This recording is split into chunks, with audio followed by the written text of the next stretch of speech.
الذي جعلنا من أهل الإيمان والصلاة والسلام على سيدنا ومولانا محمد حبيب الرحمن وعلى آله وأصحابه وأهل بيته ومن تبعهم بإحسان إلى يوم الدين أما بعد برادران اہل سنت السلام علیکم ورحمۃ اللہ تعالی وبرکاتہ۔ عزیزان محترم، آپ بخوبی جانتے ہیں کہ جماعت اہل سنت کے یہاں الحمدللہ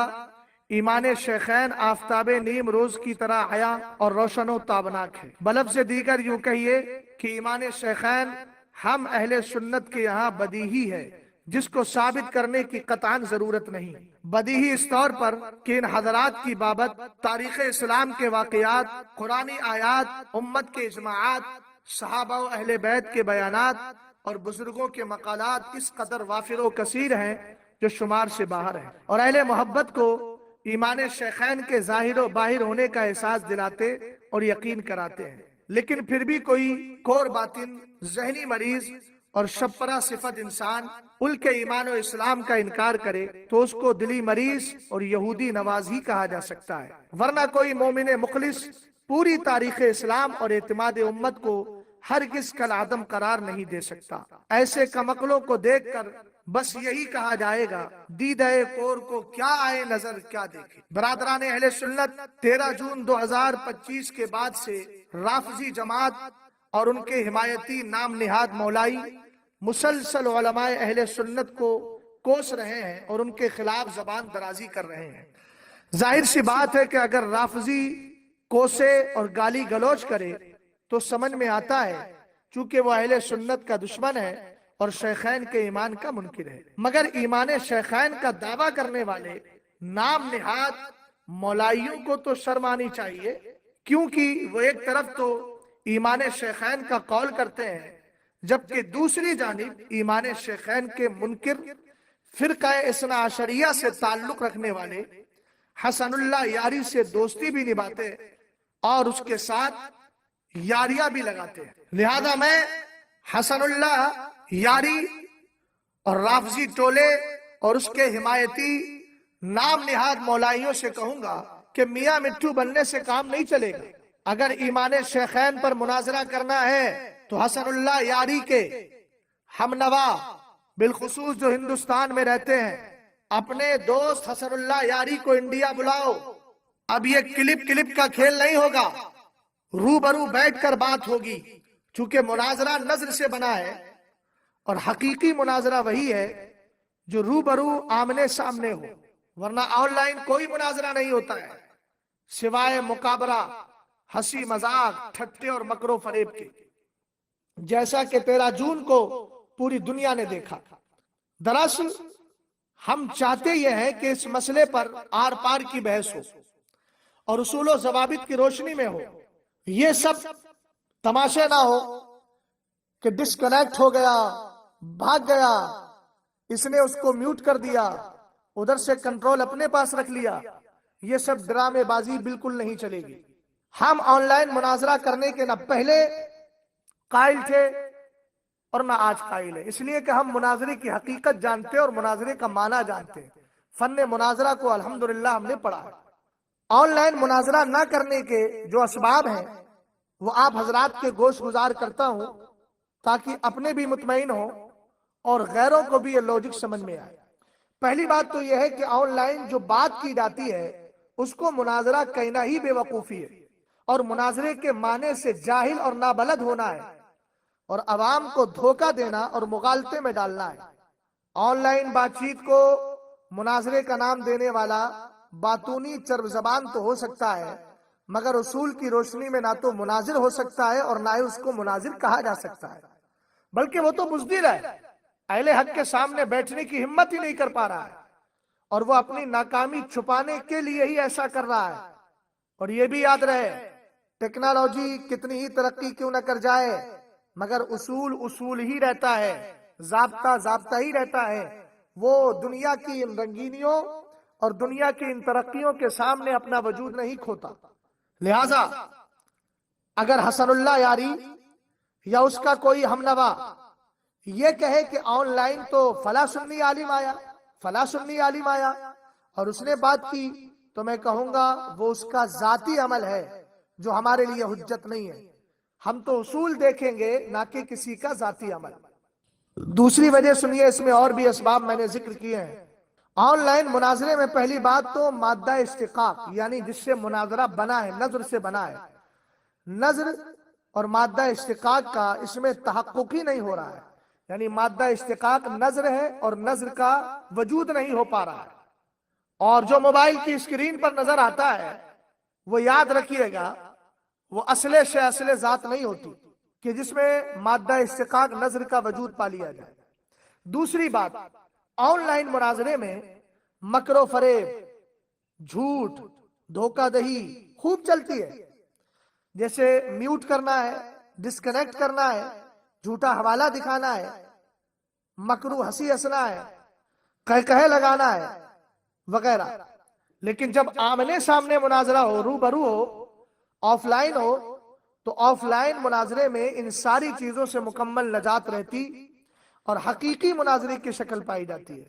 جیسا کہ الحمدللہ بنگلور اور جھانسی میں اس کے مناظر دیکھنے ملے. چلتے چلتے اتنا کہوں گا کہ ہم علماء اہل سنت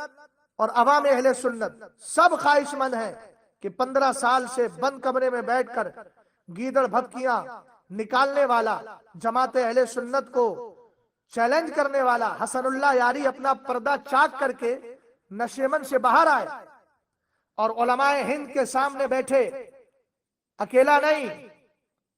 اس لیے کہ بد عقیدہ جو ہوتا ہے بزدل ہوتا ہے، ڈرپوک ہوتا ہے. اکیلا نہیں، اپنے مرکز ایمان ایران سے اور ہندوستان کے جملہ یاروں اور دوستوں کو بھی ساتھ لے لے. ہم علماء اہل سنت میدان مناظرہ میں حسن اللہ یاری یا اس کے ہم نواؤں کے روبرو آنے کے منتظر ہیں، اور ہم بحیثیت مدعا علیہ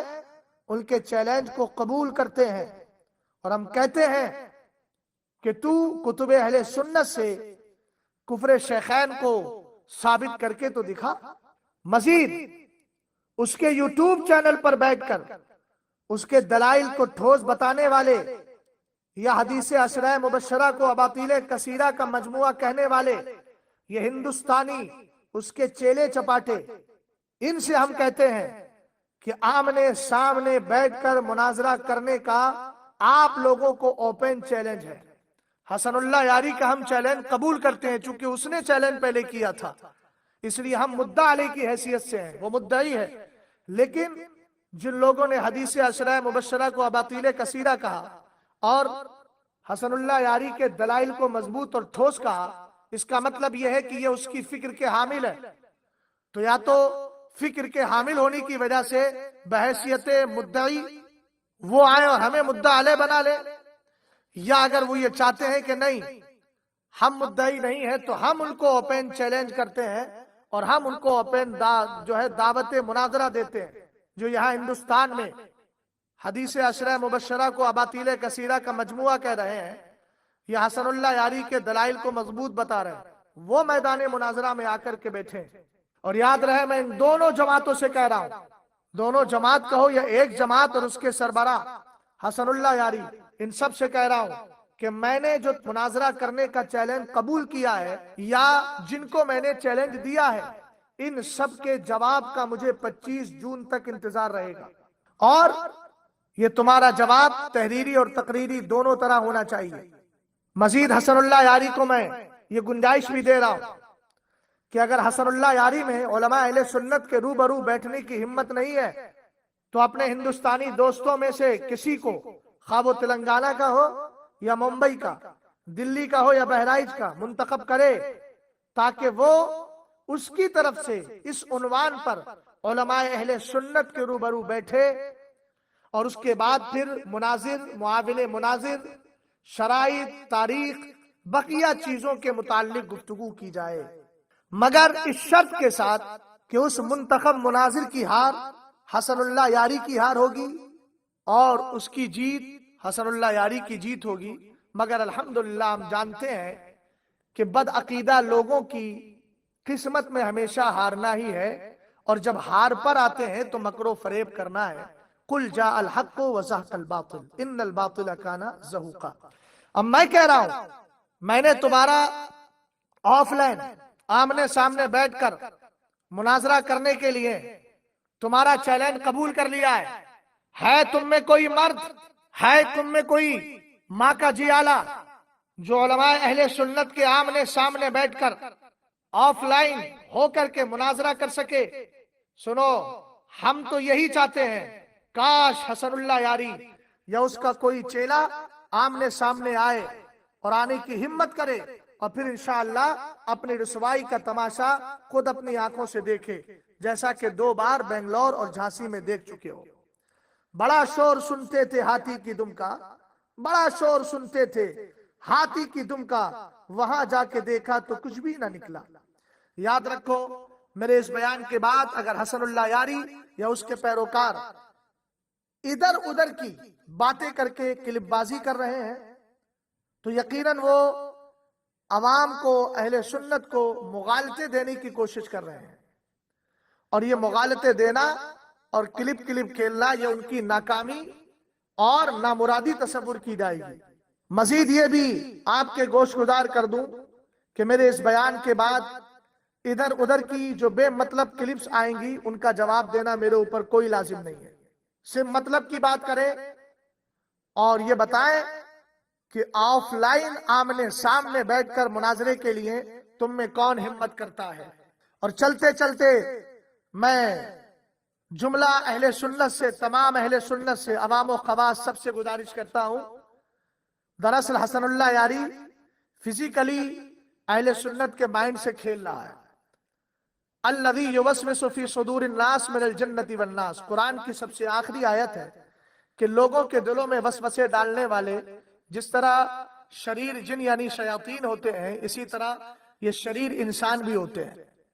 یہ خود کو کہتا ہے کہ میں فرقہ اثنا عشریہ سے تعلق رکھتا ہوں، اور میں کہتا ہوں کہ فرقہ اثنا عشریہ کی تاریخ میں یہ پہلا ایسا منفرد اور یکتا شخص ہے جس نے ایمان شیخین کا انکار کیا، ورنہ پوری جماعت اثنا عشریہ میں ایمان شیخین کے منکر نظر نہیں آتے۔ یہ بات میں کیوں بول رہا ہوں، اس کا فائدہ انشاءاللہ اس وقت نظر آئے گا اور بتاؤں گا جب یہ لوگ آمنے سامنے بیٹھنے کے لیے تیار ہوں گے۔ اور ہم جانتے ہیں کہ فرقہ اثنا عشریہ جس نے اس کو دھتکار دیا ہے کہ ان کی بارگاہوں سے کہوں فبشرہم بعذاب علیم کے قبیل سے، ان کے یہاں سے یہ مردود ہے، مطرود ہے، اور یہ رجیم ہو چکا ہے، اس کو نکال دیا گیا، اور اس پر ایک نہیں کئی ساری کلپیں دلالت کرتی ہیں۔ دراصل معاملہ یہ ہے کہ فرقہ اثنا عشریہ ایمان شیخین کا انکار نہیں کرتا، اور یہ کر رہا ہے تو یہ خود اس جماعت سے نکلا ہوا ہے۔ اور اس پر اگر ہمارے علماء اہل سنت بلا وجہ آن لائن جا کر کے اپنا وقت ضائع کریں گے، اور مان لیجیے کہ اگر کچھ بظاہر نظر بھی آتا ہے تو یہ کہہ کے گزر جائے گا کہ یہ میرا انفرادی مسئلہ تھا، جماعتی مسئلہ اس کا نہیں ہے، اور کسی فرد خاص پر وقت کو برباد کرنا یہ ہمیں سمجھ میں نہیں آتا۔ اس لیے ہم چاہتے ہیں کہ یہ آن لائن نہیں آف لائن بیٹھے، تاکہ اس کے مکر و فریب کے جتنے راستے ہیں سب ایک ساتھ بند کیے جا سکے، اور انشاءاللہ الرحمن آگے چل کر پھر یہ سر اٹھانے کے قابل نہ رہے۔ مجھے امید ہے کہ عوام اہل سنت، خواص اہل سنت کے ذہن و دماغ میں میری بات اچھی طرح بیٹھ گئی ہوگی۔ یکے از خدام مذہب اہل سنت المعروف مسلک اعلی حضرت محمد شہزاد عالم رضوی بریلوی، السلام علیکم ورحمۃ اللہ تعالی وبرکاتہ۔